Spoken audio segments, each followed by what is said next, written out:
Global Fight League, and we talked about this when they announced that they were coming out. What was it, last year?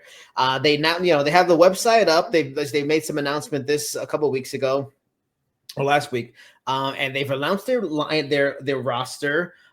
This is going to be a team format, this league, and they're going to have their draft in like 38 days, so it's like early or late January, I guess it is. And they'll draft the fighters onto their rosters. I mean, onto the teams, and man, like on paper, when you go to their website, you look at their roster. This is some of the names, folks. You got Tyron Woodley, Fabricio Verdum, Anthony Pettis, Junior Dos Santos, Luke Rockhold, Andre Arlovsky, Frank Mir, Benson Henderson, Vanderlei Silva. I don't know how that would be legal.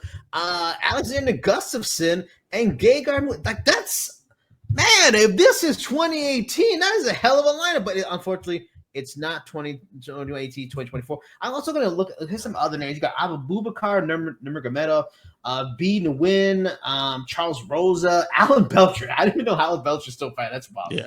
Thiago Santos, Alir Latifi, very nice. But Jeremy Stevens, good one. Marlon Reyes, okay, he's a little well past, but he's someone who Smart Paharas didn't know he was still in the game. Let's see here. Bubba Jenkins, Silent. Huh? We can't continue naming names without bringing up one of the hottest prospects in mixed martial arts history that is making his grand return to the world stage. None other than Greg Hardy. Oh, God. Yeah, Greg.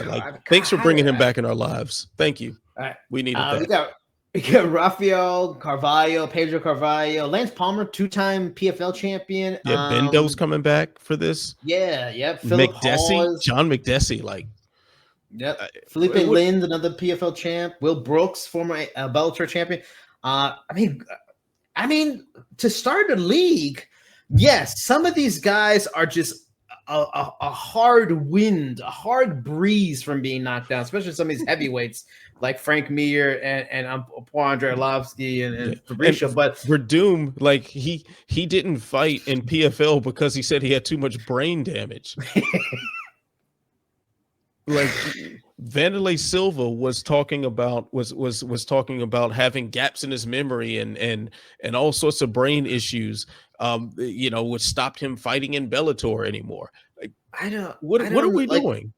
If he was ambassador for the brand, perfect. Kind of like Hoist was doing in a lot of ways for different stuff and peddling his family's name in the last decade. But I don't know why.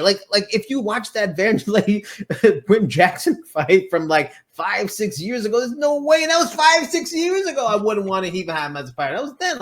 I don't understand why Vanderlei's still a name. I guess I don't know. Just for the mainstream. But even then, what are your thoughts? I mean, as far as rosters go to start a league, and we've seen so many leagues come and go. Elite XC, Bulldog, Strike Force, Risen's still around.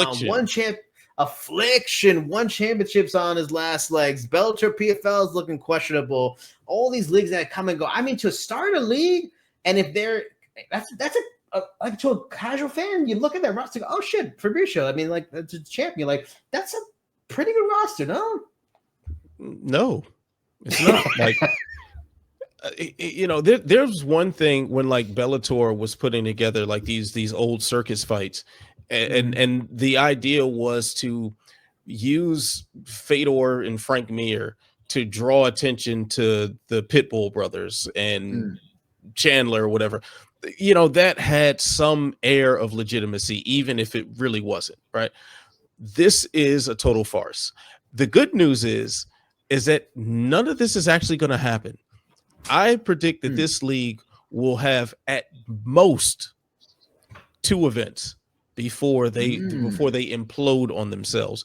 And if they even do anything, but first of all, some of these names, like a Tyron Woodley, like a Fabricio Verdum, like an Anthony Pettis, who has made some money outside of the UFC and, had a nice little run in PFL, is going through the celebrity boxing circuit right now and picking up a few dollars in that.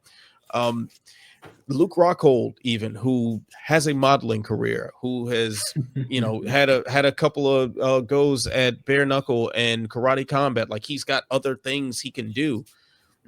These guys aren't going to come cheap.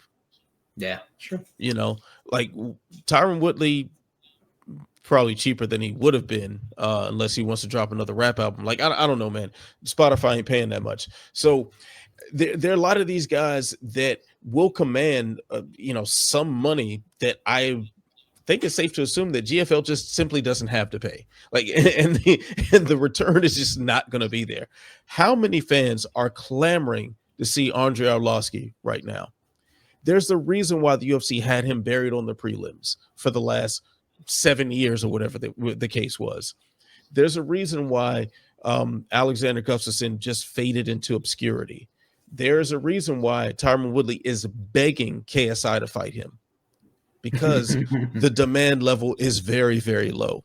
This is a disaster waiting to happen, but it probably won't even happen because it might implode before then. 2 events tops, out of business.